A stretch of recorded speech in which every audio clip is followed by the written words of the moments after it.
If your Chevy Equinox backup camera is showing a black screen or a service message, let's find the fix in 2 minutes.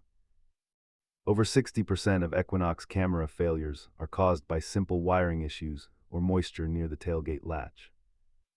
Before you buy a new camera, let's walk through the diagnostic sequence to save you some money.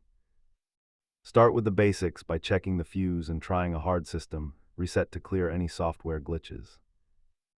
A blue screen usually means a connection issue, while a total black screen often points to a dead camera module.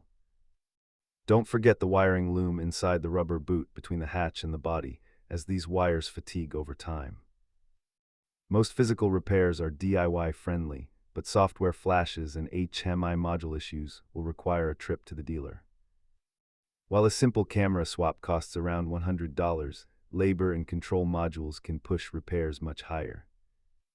To swap the unit, you'll need to remove the interior hatch panel to access the mounting bolts and electrical connector. Grab some plastic trim tools and a 10mm socket, as these are all you need to get the job done. Always double-check the connector pins for green corrosion before you spend money on a replacement camera. With a bit of patience, you can get your Equinox backup camera working again safely.